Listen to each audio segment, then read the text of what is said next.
I'm going to tell you a little bit about my TEDx Houston talk. I woke up the morning after I gave that talk with the worst vulnerability hangover of my life. And I actually didn't leave my house for about 3 days. The first time I left was to meet a friend for lunch. And when I walked in, she was already at the table, and I sat down, and she said, "God, you look like hell." I said, "Thanks. I feel really, I'm not functioning." And she said, "What's going on?" And I said, "I just told 500 people that I became a researcher to avoid vulnerability, and that when being vulnerable emerged from my data as absolutely essential to wholehearted living, I told these 500 people that I had a breakdown. I had a slide that said breakdown. At what point did I think that was a good idea?" And she said, "I saw your talk live streamed. It was not really you. It was a little different than what you usually do, but it was great." And I said, "This can't happen. YouTube, they're putting this thing on YouTube, and we're going to be talking about 600, 700 people." And she said, "Well, I think, it's too late." And I said, "Let me ask you something." And she said, "Yeah." And I said, "Do you remember when we were in college and really wild and kind of dumb?" She said, "Yeah." And I said, "Remember when we leave a really bad message on our ex-boyfriend's answering machine? Then we'd have to break into his dorm room and then erase the tape?" And she goes, "No." So, of course, the only thing I could think of to say at that point was, "Yeah, me neither. Yeah, me neither." And I'm thinking to myself, "Brene, what are you doing? What are you doing? Why did you bring this up? Have you lost your mind? Your sisters would be perfect for this." So I looked back up, and she said, "Are you really going to try to break in and steal the video before they put it on YouTube?" And I said, "I'm just thinking about it a little bit." She said, "You're like the worst vulnerability role model ever." And then I looked at her and I said something that at the time felt a little dramatic, but ended up being more prophetic than dramatic. I said, "If 500 turns into 1,000 or 2,000, my life is over." I had no contingency plan for 4 million. And my life did end when that happened. And maybe the hardest part about my life ending is that I learned something hard about myself, and that was that as much as I would be frustrated about not being able to get my work out to the world, there was a part of me that was working very hard to engineer staying small, staying right under the radar. But I want to talk about what I've learned. There's 2 things that I've learned in the last year. The first is vulnerability is not weakness. And that myth is profoundly dangerous. Let me ask you honestly, and I'll give you this warning. I'm trained as a therapist, so I can outweight you uncomfortably. So if you could just raise your hand, that would be awesome. How many of you, honestly, when you're thinking about doing something vulnerable or saying something vulnerable, think, "God, vulnerability is weakness. This is weakness"? How many of you think of vulnerability and weakness synonymously? The majority of people. Now let me ask you this question. This past week at TED, how many of you, when you saw vulnerability up here, thought it was pure courage? Vulnerability is not weakness. I define vulnerability as emotional risk, exposure, uncertainty. It fuels our daily lives. And I've come to the belief, this is my 12th year doing this research, that vulnerability is our most accurate measurement of courage. To be vulnerable, to let ourselves be seen, to be honest. One of the weird things that's happened is after the TED explosion, I got a lot of offers to speak all over the country. Everyone from schools and parent meetings to Fortune 500 companies. And so many of the calls went like this: hey, Dr. Brown, we loved your TED Talk. We'd like you to come in and speak. We'd appreciate it if you wouldn't mention vulnerability or shame. So, what would you like for me to talk about? There's three big answers. This is mostly, to be honest with you, from the business sector: innovation, creativity, and change. So let me go on the record and say, vulnerability is the birthplace of innovation, creativity, and change.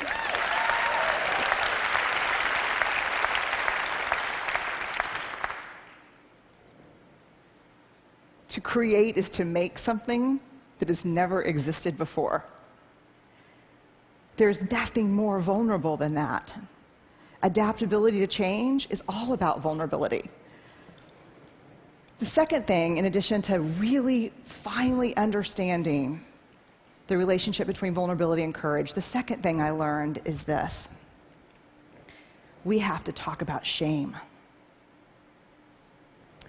And I'm going to be really honest with you. When I became like a vulnerability researcher, and that became the focus because of the TED Talk, and I'm not kidding that.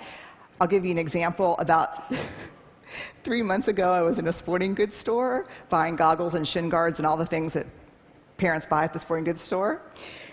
About from 100 feet away, this is what I hear: vulnerability TED, vulnerability TED.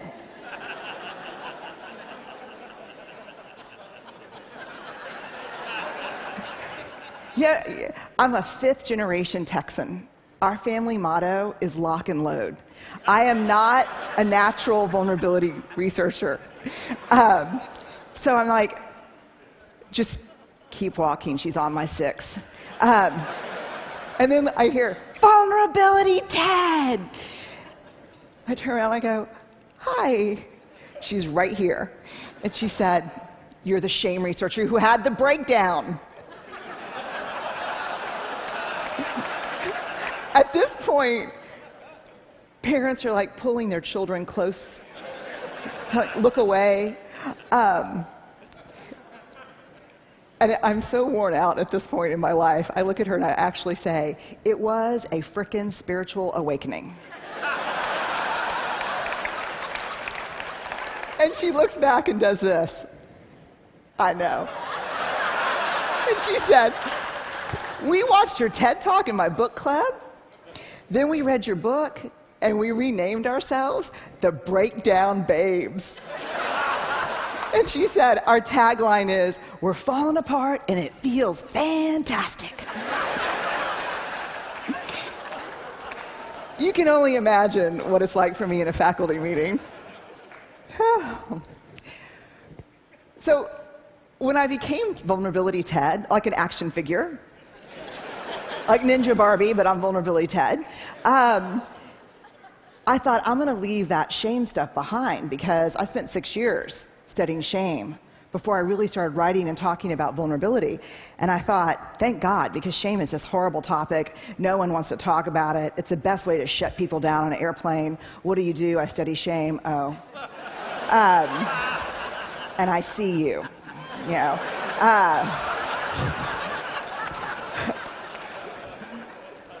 But in surviving this last year, I was reminded of a cardinal rule, not a research rule, but a moral imperative from my upbringing. You gotta dance with the one who brung you. And I did not learn about vulnerability and courage and creativity and innovation from studying vulnerability. I learned about these things from studying shame. And so I want to walk you in to shame. Jungian analysts call shame the swampland of the soul. And we're going to walk in, and the purpose is not to walk in and, you know, construct a home and live there. It is to put on some galoshes and walk through and find our way around. Here's why. We heard the most compelling call ever to have a conversation in this country, and I think globally, around race, right? Yes, we heard that. Yes? Cannot have that conversation without shame. Because you cannot talk about race without talking about privilege, and when people start talking about privilege, they get paralyzed by shame. We heard a brilliant, simple solution to not killing people in surgery, which is have a checklist. You can't fix that problem without addressing shame, because when they teach those folks how to suture, they also teach them how to stitch their self-worth to being all-powerful. And all-powerful folks don't need checklists. And I had to write down the name of this TED Fellow so I didn't mess it up here. Mishkin Ingawale. I hope I did right by you. I saw the TED Fellows my first day here, and he got up and he explained how he was driven to create some technology to help test for anemia because people were dying unnecessarily. And he said, I saw this need, so you know what I did? I made it. And everybody just burst into applause, and they were like, yes! And he said, and it didn't work. And then I made it 32 more times. And then it worked. You know what the big secret about TED is? I can't wait to tell people this. I guess I'm doing it right now.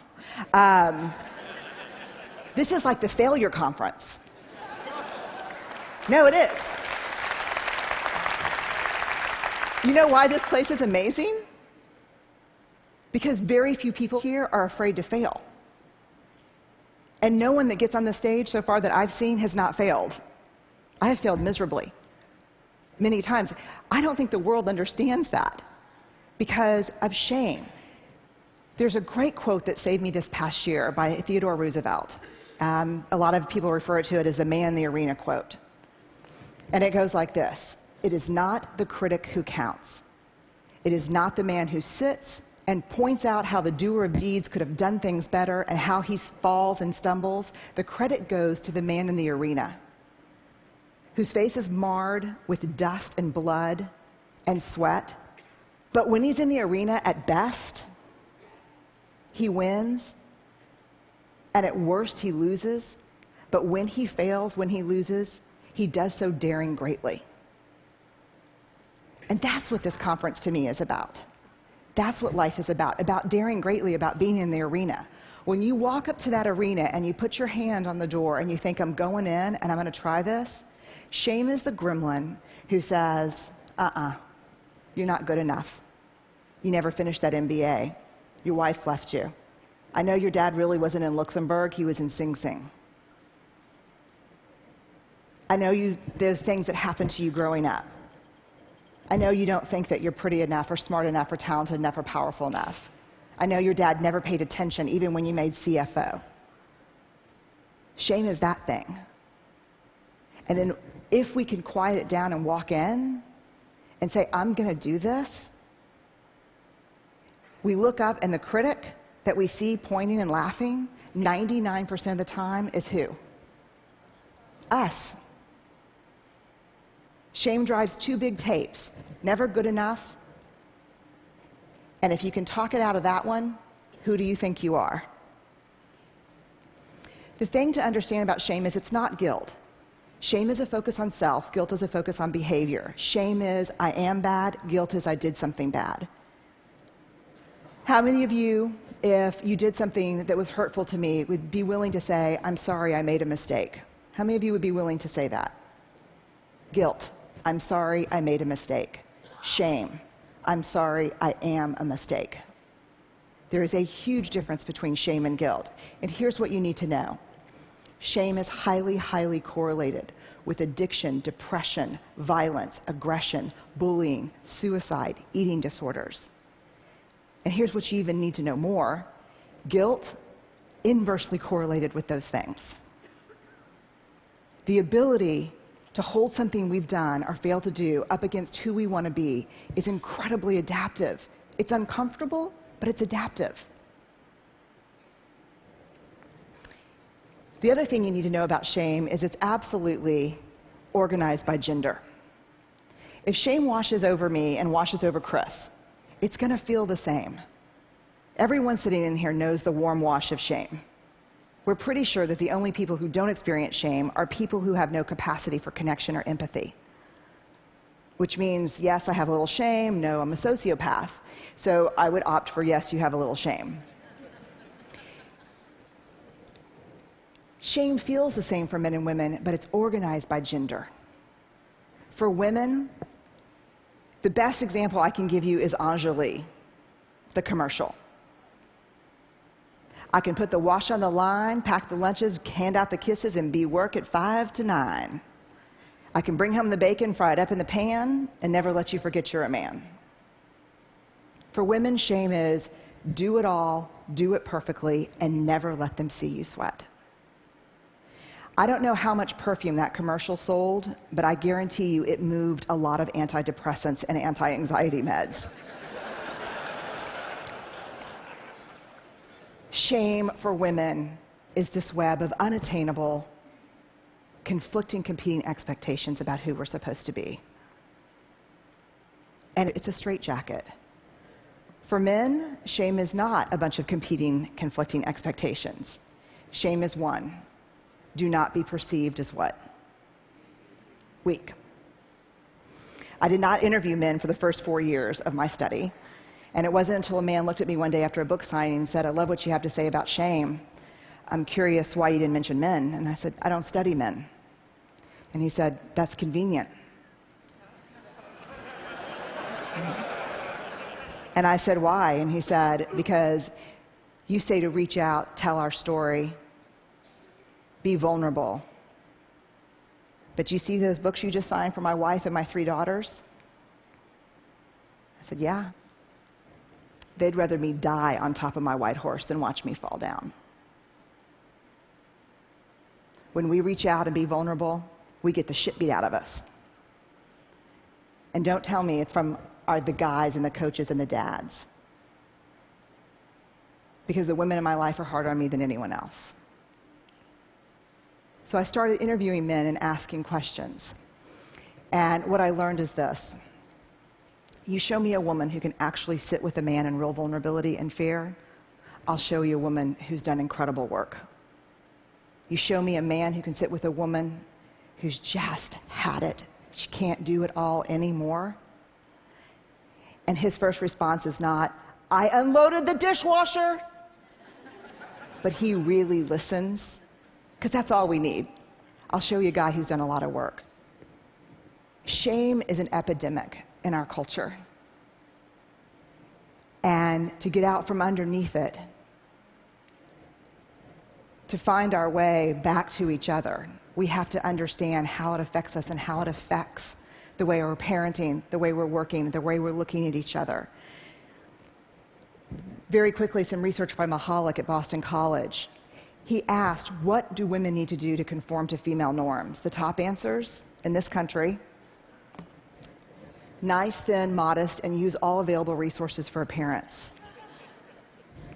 When he asked about men, what do men in this country need to do to conform with male norms? The answers were always show emotional control, work is first, pursue status, and violence.